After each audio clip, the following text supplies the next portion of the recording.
everyone, welcome to Make Moments Matter, a music education podcast, where I share lesson ideas, songs, games, and inspiring things for your elementary music classroom.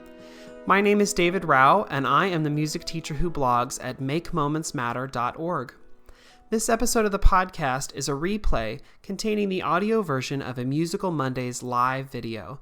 If you're not familiar with Musical Mondays, every Monday night at 8 p.m. Eastern Time, I go live on Facebook and Instagram to share about the lessons that I'm using in class with my students. I give a recap of my kindergarten through 5th grade lessons, and then do a deep dive about one grade level and share the books, instruments, songs, and process that I use to teach the lesson to kids. This podcast episode contains all the audio from the Musical Mondays video, but if you'd like to see a replay of the video itself, you can find a link to the archived video on YouTube when you click the link in the notes for this episode. Thanks so much for tuning in. Here's the show. Hey everyone, my name is David Rao, and I'm the music teacher who blogs at makemomentsmatter.org. You can also find my ideas on Facebook, on Instagram, on Patreon, on Pinterest, variety of places when you search for my name, David Rao, or Make Moments Matter. So tonight I'm sharing my last Musical Mondays of the semester, of the school year, and I'm taking time to answer some questions that y'all have sent in. So we'll get to that in just a second. If you hear any resources or anything that you're really excited about or interested in, want to learn more that I've talked about in this video, I probably posted about them on my links page, which is makemomentsmatter.org under the video tab, or wherever you're watching or listening to this, you can probably find the links page just in the bottom of the caption wherever you're watching or listening. Update, my level 1 course in Orlando is full, and but there are spots at level 2, so come to Orlando. That's coming up just a couple weeks. And it looks like level 2 in St. Louis is full, but you could join the wait list if you're around. Oh, and there's room in level 1 there. So and also there are levels courses all around the country. So go and find a course near you, a place where you can learn and grow this summer. I think it's so worth it. That's why I spend several weeks of my summer teaching other people in the ORF levels, because I think it's so absolutely worth it. So find your local levels course. It is absolutely worth your time. Okay. So tonight, a bunch of people sent in questions, so I'm picking out the ones that popped up like maybe more than once or a couple times. I'm trying to answer as many as I can. And so let's just dive right in. The first one is a great question because like near and dear to my heart. Let's see. Someone said, why use puppets? Do you have multiple puppets that assist with different activities, lessons, concepts? How do you introduce a puppet? Okay. Why use puppets? Because they're amazing. Because puppets can do a lot of things that you can't do yourself. Puppets, for example, kids just are excited about, entranced by. They act like it's like a stuffy come to life. They think it's like a different fun character, personality. And so puppets sort of break down some barriers for kids. Like there are kids who will talk to a puppet, sing to a puppet, but maybe won't sing to me, which is always kind of like, child, do you not see me holding this thing? But for kids, it just like lowers that barrier, that affective filter that like causes them stress sometimes. So like I will give kids little puppets or Beanie Babies or things, and they'll sing to them, they'll play with them, they'll act out with them. Sometimes, when I say like, can you act like a whatever? No, but if they're holding the puppet, then yes. So it's just like there are things that make the puppet a really great teaching aid. And so I love using it for that reason. Also, the puppet can be like the great teaching partner that I have always wanted. Like if kids aren't asking a certain question or kids don't lead us down a certain path, the puppet can sometimes ask a question or lead us down a path that is really, really helpful. So puppets they're fun. They add another flavor to the classroom. They add another avenue for exploring and trying. And so I think puppets are just a really great addition to any classroom. What would I start with? I try and suggest that you get like all-purpose puppets. It's fun to have very specific ones. And now that I've had puppets for quite a while, I do have some very specific ones, like very unique characters, very unique just like animals and creatures and stuff. But I think that you should start with just all-purpose puppets.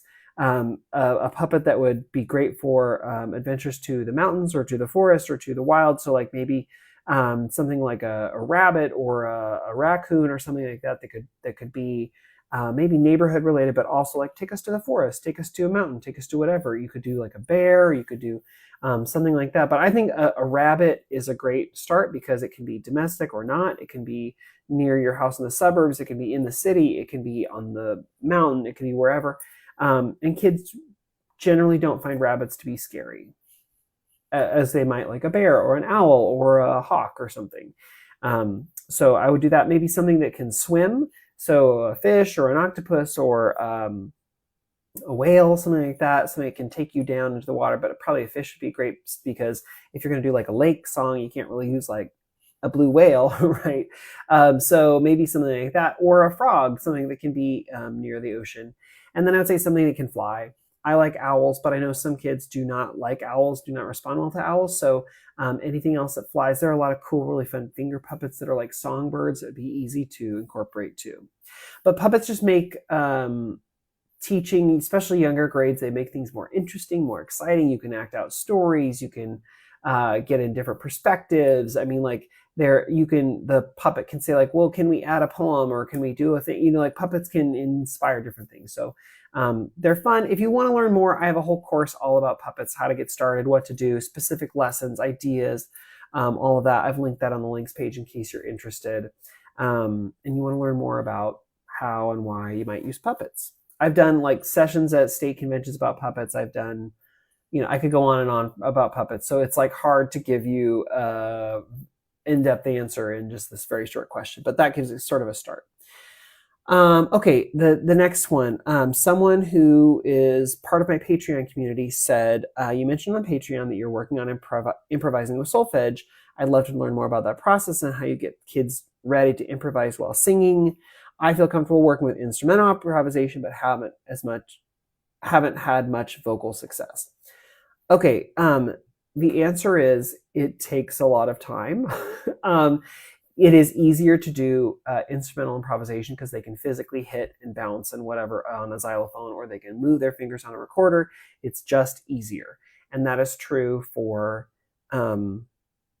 improvisation, for exploring when you have that physical thing there. So when you're doing something with solfege, in my experience, it just takes a lot of experience with the solfege first.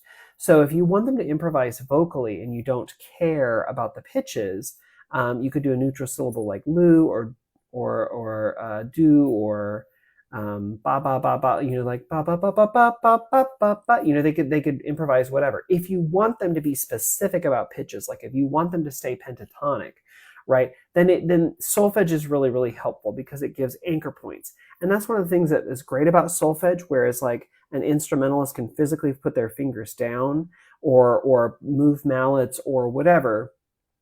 To sing, your instrument is your body, and so you can't physically like move your vocal folds in a certain way, right? So like the solfege gives us something tangible for something that is intangible. So you can physically do the hand signs, right? For pitches where your voice doesn't have like, oh, just put this finger down and you get do, put this finger down and you get so. No, it's not like that. But the solfege hand signs give us something tangible for something that is intangible, those sounds we just make with our own body. So that before you ever get to improvisation, a lot of like comfortability with singing the solfege, using hand signs, that all sort of comes first. And so, for example, my second graders, like all year long, we've been singing certain things. We even introduced them a couple years previous. Like we introduced the solfege early. But we've been practicing a lot and doing it a lot through the year. We've been reading solfege using syllables and signs. We've been echoing a lot of imitation, a lot of echo back, a lot of explore with, learn a song through solfege first. I mean, like all of the stuff with solfege is just super present in the lesson, but never really improvisation up to this point. And then we've also looked at solfege a bunch of different ways. They've seen me do the hand signs. they've heard me just sing and have echoed that. We've looked written out where it's just the letters like S, S, M, M, L, L, S, like so, la, mi, with a limited pitch set, just like that, where they have to follow along just using letters or iconic notation or notation on a staff. Like we've experienced it a lot of different ways.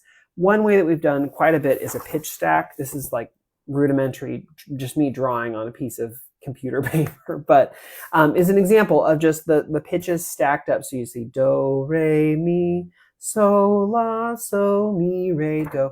And this is nice because, again, it's placing the pitches where they would go as far as like low to high, right? It puts them in order. I left a gap for fa because I know fa is eventually going to show up, but it's not there yet. And so I could lead imitation just with this. Do, do, do, mi, so, so, so, bum, bum, bum, bum, bum, bum. So, la, so, so, so, bum, bum, bum, bum, bum. And sometimes when I'm singing and I want them to echo, I will point on the pitch stack as I'm singing it and then point what they need to sing back. And we do a lot of patterns, a lot of exploration. And so I might end up saying something like, you know what, I'm going to do a longer pattern. It's going to sound like this. So, mi, so, mi, re, re, do. Or I might do so, mi, so, la, so, mi. Or so, mi, so, mi, so, mi, re, re, do. And I would limit it to just a few different pitches, probably so, la, mi, re, and do, because that's where my second graders would be. And I would say, great, now we're going to do something where I get to do the first pattern. And when it's kind of like a question answer, like I'll do the two measures. So, mi, re, re, do. And the next one will be so, mi, so, mi, la, so.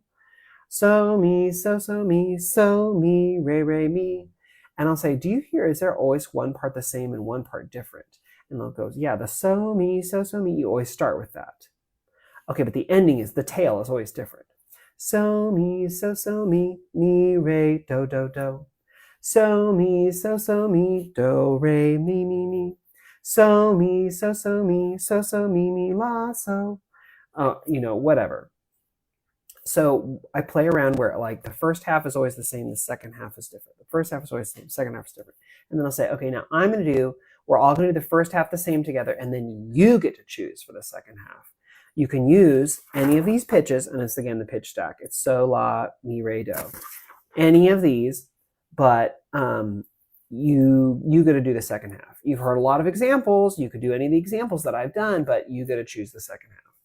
And so it's just like one little tiny bit of improvisation where they get to make some choices. Of course, it's a limited, scope. There's only one measure that they can do, and there are only a few pitches they can do. But giving them lots and lots of examples, having them imitate a ton of times, then giving them the opportunity to make a choice, they already have now, because they've imitated a lot of that, they have the idea of the intervals. I feel like if you just say like, improvise whatever you want with the solfege, they'll be like, do, mi, so, la. Like they don't always associate the pitch name with the pitch. So if you want them to use the solfege and you want them to be specific, then it's great to have lots of examples to get those sounds in their head before they ever improvise. And then just have them do just like half of it. You give them the first half, they do the second half. And then eventually give over more and more choice to them so that they're able to explore and try and then take on more. And then you just give them more over time. But like starting out with a pattern, like here's this, or you could even write out, here's the first piece, and here's one possible option, here's another possible option, here's a third possible option, sing through each one, and then say, you just choose which of the three you want. It slowly is giving them choice, even if it's not saying like, do whatever you want. It slowly gives them one thing and then another option, until you can then hand over and say, here are my options for you, or you could choose your own. It slowly gives them one more option, until you give over even more control. But I always start with a reminder when I'm talking about improvisation, that improvisation is not just do whatever you want. I mean, it could be, but I think good improvisation, especially for younger students, is here's your scaffold. Here are your options. You can use these pitches. Here's an idea about rhythms. Here's how long it needs to be. But it's not just like go forever, do whatever you want. It's do what you want within these guidelines.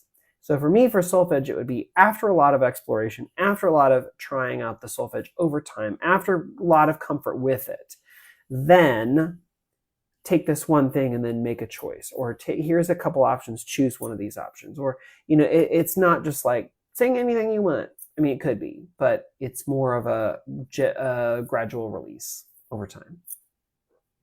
Okay, I hope that gives you a few ideas about solfege. Okay, one more question.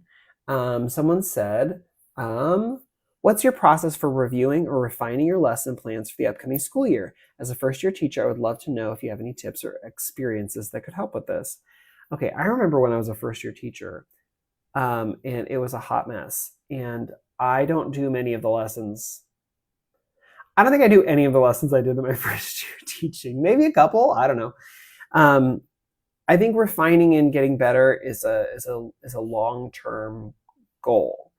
And I remember, well, even now, when I go through my lessons, I write out what I think I'm going to teach, right? And then sometimes it's like that timing didn't work, or that specific processing out didn't work. I needed to make it a different way, or the kids didn't react to certain things. So as I'm teaching through the year, I will go back to lesson plans and cross things out, rewrite what actually happened or what worked better, or I tried it this way and this other extension worked better. So like through the year, I am updating and adapting the lesson plans that like I wrote, right? So that when I come back to them next year, because next year when I teach again, I'm going to pull the lessons from this year and go, did that work? How did it work? And then I use the revised version, not the version that I like write down and think like, yeah, this is going to work. But like, so over time, adapting throughout the year, and then like annotating and amending my lesson plans through the year as I go. And then also, I go to a lot of workshops. I go to a lot of trainings and things where I get ideas from other people. I save all of that. I tab my favorite things. I highlight my favorite things, and then I try them out. And sometimes as I'm planning for the following year, I'll say like, okay, I could do this concept this way, or could do it this way. I like this one. I want to try it instead. And so I'll swap things out or change things out. But as I'm looking at my lesson plans coming into them, I like to go back to that bank of options and say like, here's this thing that worked really well. Here's this idea I loved at a workshop I want to try. Here, I finally bought that book. And so as I'm planning my lessons, then I just make those substitutions or changes.